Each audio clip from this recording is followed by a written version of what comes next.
রমজানের এত কিছু আমাদেরকে দিলেন, এর মূল মাকসাদ লাআল্লাকুম তাত্তাকুন। আল্লাহ তাআলা স্পষ্ট বলছেন যেন তোমরা মুত্তাকি হতে পারো, যেন তোমাদের মধ্যে তাকওয়ার গুণ অর্জিত হয়। এটা একটা প্রধান টার্গেট রমজান থেকে। মাহে রমজানের এই এক মাস দ্বারা আল্লাহ তাআলার একটা প্রধান চাওয়া, বান্দা কি হবে? মুত্তাকি হবে। কি হবে বলেন? আমাদের মধ্যে তাকওয়ার গুণ অর্জিত হবে। এটা হলো একটা বড় টার্গেট, বড় একটা আল্লাহ তাআলার চাওয়া। আর 2 নম্বরে আল্লাহ তাআলা বললেন ওয়ালিতুকমিলুল ইদ্দাতা, তোমরা গুনে গুনে হিসাব করে মাস পূর্ণ করো। পুরা রমজানের মাস রোজার মাধ্যমে, আমার হুকুমের মাধ্যমে পূর্ণ করো। খামখেয়ালি করো না। 20টা রোজা রাখলে আর ভাল লাগে না, 22টা রোজা রাখলে আর শরীরে কুলায় না, 25 রোজা রাখলে আর শরীরে কুলায় না, না এমনটা করো না। রোজার বিধিবিধানগুলো গুনে গুনে পূর্ণ করো। কিছু মানুষ তো আছে এমন, রোজা যদিও কষ্টে মষ্টে রাখে 30টাই, তো তারাবি কিন্তু পুরা পড়ে না। এমন ভদ্রলোক আছে না? প্রথম 10 দিন 12 দিন মসজিদের বারান্দায়ও জায়গা হয় না, পরের 15 দিন আর মসজিদের ভিতরও পড়ে না, আস্তে কমে যায়। আল্লাহ তাআলা বলেন না ওয়ালিতুকমিলুল ইদ্দা, রোজার সংখ্যাটা পুরা মাস গুনে গুনে পূর্ণ করো। ওয়ালিতুকাব্বিরুল্লাহ আলা মা হাদাকুম, এবং আমি আল্লাহ তাআলা তোমাদেরকে যে মাহে রমজানের মতো এত বড় গুরুত্বপূর্ণ ইবাদতের পথ দেখাইছি, এত কিছুর পথ দেখাইলাম, এটা করো, এটা করো, এটা করো, এটা করো, এটা করো, এই সবগুলোর বিনিময়ে জান্নাত। এই যে রাস্তা তোমাদেরকে দেখাইলাম, এবং এটা যে তুমি আদায় করতে পারলা, এই জন্য ঈদের চাঁদ উঠলে তুমি আল্লাহ তাআলার তাকবীর, বড়ত্বের ঘোষণা দিতে থাকো। এই জন্য ঈদুল ফিতরের দিন আল্লাহু আকবার, আল্লাহু আকবার, লা ইলাহা ইল্লাল্লাহু আল্লাহু আকবার, আল্লাহু আকবার ওয়ালিল্লাহিল হামদ, এটা বলা কি সুন্নাহ। বাকি পার্থক্য শুধু এতটুকু, রমজানের ঈদে আস্তে বলা, কোরবানির ঈদে কি বলা? জোরে বল। বাকি উভয় ঈদেই বলা কি? সুন্নাহ। এই যে ওয়ালিতুকাব্বিরুল্লাহ, তাকবীর বলো, আলা মা হাদাকুম, আমি যে তোমাদেরকে হেদায়েত দিছি, কল্যাণের রাস্তা দেখাইছি, জান্নাতের পথ দেখাইছি, এক মাসেই যে তোমাকে জান্নাত দিতে চাচ্ছি, এক মাসেই যে তোমাকে মুত্তাকি বানাতে চাচ্ছি, এই জন্য। আর এরপরে আল্লাহ, এই যেটা আমি যেই উদ্দেশ্যে বলতেছিলাম, এরপরে আল্লাহ তাআলা সরাসরি বললেন ওয়ালাআল্লাকুম তাশকুরুন। কেন রমজান দিলাম? একে তো চাচ্ছি তুমি মুত্তাকি হবে, দ্বিতীয়ত চাচ্ছি ওয়ালাআল্লাকুম তাশকুরুন, তোমরা যেন আল্লাহ তাআলার শুকর আদায় করতে পারো। কি আদায় করতে পারো? এই আমি এখন আর একটু সময় আপনাদের কাছে এই 2 শব্দ নিয়েই কথা কইতে চাই। একটা হলো লাআল্লাকুম তাত্তাকুন, আরেকটা হলো লাআল্লাকুম তাশকুরুন। এই 2টাই কইতে চাই। এই কথাটা বলার জন্যই ভূমিকা কইলাম। তাহলে বলেন কি বলবো? ইনশাআল্লাহ 1 নাম্বার হলো লাআল্লাকুম তাত্তাকুনের কি হালাত সেটা বলেন। 2 নাম্বার হলো লাআল্লাকুম তাশকুরুন। আল্লাহ তাআলা বলছেন আমি চাচ্ছি এটা, এই 2টা জিনিস। এক তো তোমরা লাআল্লাকুম তাত্তাকুন, তোমরা মুত্তাকি হবে, আর দ্বিতীয়ত লাআল্লাকুম তাশকুরুন, তোমরা শুকর আদায় করো। বলেন তাহলে 1 নম্বরে কি বলেন? রমজান থেকে টার্গেট 1 নম্বর কি? লাআল্লাকুম তাত্তাকুন। আপনারা বাংলা বুঝতেছেন তো না? তো কিছু হু হা কম। এরপরে হলো লাআল্লাকুম তাশকুরুন। এই 2টা, এখন এই 2টার জায়েজা রিপোর্ট আপনারা আমরা নেন। 1 মাস একজন রোগী হসপিটালে ভর্তি ছিল, প্রতিদিন নিয়ম মাফিক 6টা ওষুধ খাইছে, ডাক্তারের তত্ত্বাবধানে ছিল।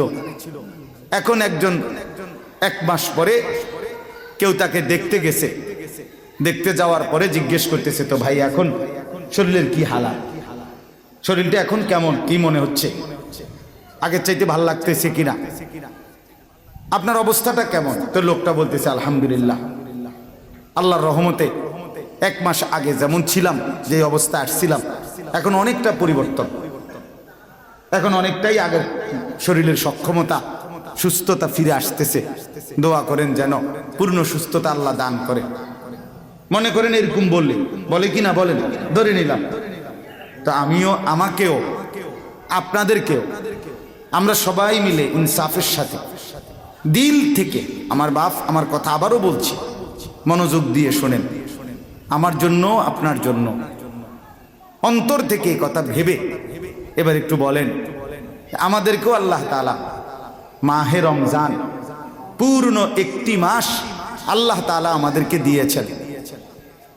স্বাভাবিক সারা বছরের চলমান ইবাদতের সাথে অতিরিক্ত বিশেষ রমজানকে কেন্দ্র করে আরো 6টি ইবাদত, 6টি ঔষধ আরো অতিরিক্ত আমাদেরকে দিয়েছেন এই এক মাসে। এক নাম্বার হলো রোজা পালন পুরা মাস, 2 নাম্বার হলো সাহরি, 3 নাম্বার হলো ইফতার, 4 নাম্বার হলো তারাবি, 5 নাম্বার হলো ইতিকাফ, 6 নাম্বার হলো শবে কদরের তালাশ। কয়টা হলো? 6টা। এই পূর্ণ এক মাস এই 6টা ঔষধও গ্রহণ করলেন। এবং আগের গুলো তো আছেই, 5 ওয়াক্ত নামাজ, তাহাজ্জুদ, আওয়াবিন, হ্যাঁ, কোরআনুল কারীমের তেলাওয়াত, জিকির, দান, সাদাকা, যাকাত, এগুলো তো আছেই। আগের গুলো কি বন্ধ? না, আগের গুলো তো চলমানই, এগুলো তো আগের থেকেই চলমান, এগুলো তো আগের থেকেই হুকুম, গুনাহ বর্জন, সমস্ত হারাম ত্যাগ, এটা তো আগের থেকেই হুকুম, আগের থেকেই বর্জন করা। তাইলে আগের গুলো চলমান অবস্থায় আরো অতিরিক্ত 6টি সংযোজন করে এই এক মাস আল্লাহ তাআলা আমাদেরকে দিয়েছেন। এবং এই আমরা যারা এখানে বসা, আমাদেরকে হায়াতও দিয়েছেন। যে মরে গেছে তারটা সে বুঝুক, তার চিন্তাটাকে আমরা বলি, আমরা তো হায়াত পেয়েছি, আমরা সুযোগ পাইছি, পুরা এক মাস শেষ করেই তো আমরা আজকে দ্বিতীয় দিন এখানে বসছি, ঠিক কিনা বলেন? এখন আমরা প্রত্যেকে ইনসাফের সাথে এই সব কিছুর থেকে, এই পুরা মাস থেকে যে প্রধান টার্গেট আল্লাহ তাআলার, লাআল্লাকুম তাত্তাকুন, তোমরা মুত্তাকি হবে, তাকওয়াবান হবে, এজন্যই আমি রোজা দিয়েছি, এই জন্যই আমি ইফতার করাইছি, এই জন্যই আমি আল্লাহ সাহারি খাওয়াইছি, এজন্য তারাবি পড়তে বলছি, এজন্য ইতিকাফের সুযোগ দিছি, এজন্য শবে কদরের নিয়ামত দিয়েছি, মাহে রমজানের মতো এত ফজিলতপূর্ণ মাস দিয়েছি। এখন বলো শরীর স্বাস্থ্যের কি অবস্থা, দিল দিমাগের কি হালাত, এখন কেমন মনে হইতেছে? তাকওয়ার অর্জন হলো কিনা, নিজের ভিতরে তাকওয়ার অনুভূতি জাগছে কিনা আপনার আমার, এটা এখন বলে। একটা মাস তো পূর্ণ হলো, ওষুধ তো খাইলেন, এখন কেরম লাগতেছে? এখন ইনসাফের সাথে বলেন, ঈদের দিনের চাঁদ, ঈদের চাঁদ যখন উঠল, যে মানুষগুলো সাথে সাথে পুনরায় গান বাদ্য, ঢোল বাজনা, নাচ গান আর বাজি ফুটানো আর হই হুল্লোড়ে টেলিভিশন, নাটক, সিনেমার মধ্যে ডুবে গেল, সে মানুষগুলোর তাকওয়া কোথায় অর্জিত হল?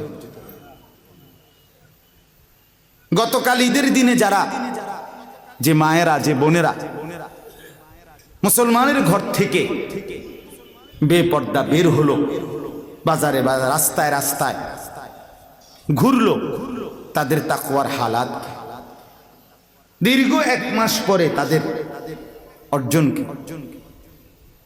যেই যুবকরা রাস্তার মোড়ে মোড়ে ডেকসেট বাজাইলো, গান বাদ্য, হই হুল্লোড়, নাচ গান ফুর্তি করলো, তাদের তাকওয়া কোথায়?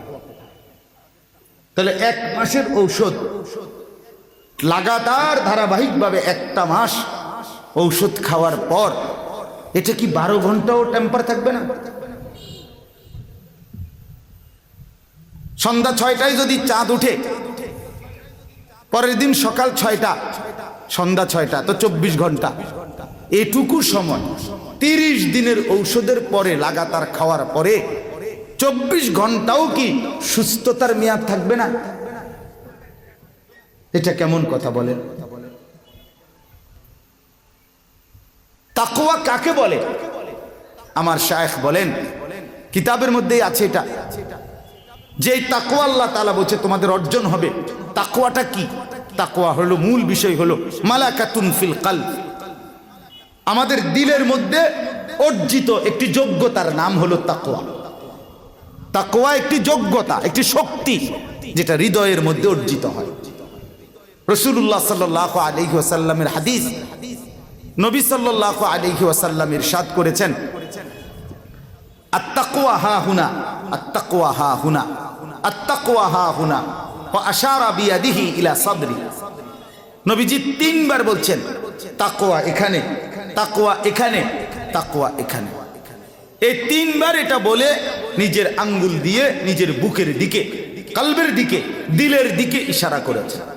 তাহলে তাকওয়া কোথায়? দিলে। তাকওয়া কোথায় বলেন না? মালাকাতুন ফিল কলব। তাকওয়া হলো একটি যোগ্যতা, মালাকা, যেটা দিলের মধ্যে অর্জিত হয়। আর ওই গুণ যখন অর্জিত হয়, এই শক্তি, তখন ওই ব্যক্তির ওই যোগ্যতা বলে গুনাহ বর্জন করা তার জন্য সহজ হয়, আল্লাহর বন্দেগী করা তার জন্য আসান হয়। এটাই ছিল রমজানের টার্গেট, এটাই ছিল উদ্দেশ্য, এটাই ছিল উদ্দেশ্য, আমাদেরকে মুত্তাকি বানাবে, তাকওয়া বানাবে। কিন্তু ঈদের চাঁদ যখন উঠছে, রমজান যখন শেষ হইছে, সেদিন মাগরিব থেকে আজকের মাগরিব পর্যন্ত যাদের জামাত ছুটে গেছে, যাদের নামাজ ছুটে গেছে, আপনার তাকওয়া কোথায় অর্জিত হয়েছে বলে? আজকের সারাদিন, গতকালকের সারাদিন যাদের স্ত্রী কন্যা বেপর্দা ঘুরতেছে, যাদের ছেলেরা লাফালাফি করতেছে, ওই পুরুষরা কোথায়? ওই বাবারা কোথায়? ওই স্বামীরা কোথায়? ওই ঘরের হালাত। এত কম টাইম, একটা মাস রমজান, এতগুলো ইবাদত, এতগুলো সুযোগ, আল্লাহ তাআলার এই পরিমাণ রহমত, মাগফিরাত, নাজাত, জান্নাতের দুয়ার খোলা রহমত, এত কিছু দিয়ে বেটা 24টা ঘন্টা, 12টা ঘন্টা যুবক, নওজোয়ান, মুসলমানের মা বোন আল্লাহর নাফরমানি থেকে ফেরাইতে পারলো না। 24 ঘন্টার ভিতরে এটা চাঁদ উঠতে উঠতেই সবকিছু এলোমেলো হয়ে গেল। কোথায় আমাদের ঈমান? কোথায় আমাদের তাকওয়া? বলেন বলেন, ইনসাফের সাথে বলেন, আমাকেও বলেন, আপনাকেও বলেন। ইস্তাফতি কালবাক, এই আল্লাহর বান্দা, দিলকে প্রশ্ন করেন। কয়জনের সিদ্ধান্ত হয়েছে এখন বলেন যে এই রমজানের এক মাস আল্লাহর ইবাদতের বরকতে হুজুর আমি এই সিদ্ধান্ত নিছি যে আর কোনোদিন হারাম রোজগার করব না, সুদ খাবো না, মিথ্যা উপার্জন করব না, অবৈধ ইনকাম আর করব না, এই যোগ্যতা হয়েছে কিনা সেটা বলেন। তাইলে না বুঝা গেল তাকওয়া, লাআল্লাকুম তাত্তাকুন। নতুন করে ঈদের দিন, ঈদকে কেন্দ্র করে যারা দাড়ি কাটলেন, কেন কাটলেন? ঈদকে কেন্দ্র করে এই নাফরমান শেভ করলেন যারা, তারা কাকে পালন করার জন্য? এই ঈদ আপনার বাপের, কথা বলেন না কেন? এই বেটা, ঈদ আপনার বাপের, আপনার ঈদ, তোমার দাদার ঈদ, তোমার নেতার ঈদ, এটা তোমার সংগঠন, তোমার দলের দেওয়া, তুমি আল্লাহর দেওয়া, মালিকের দেওয়া, তো তার নাফরমানি করে কিসের ঈদ পালন করছেন?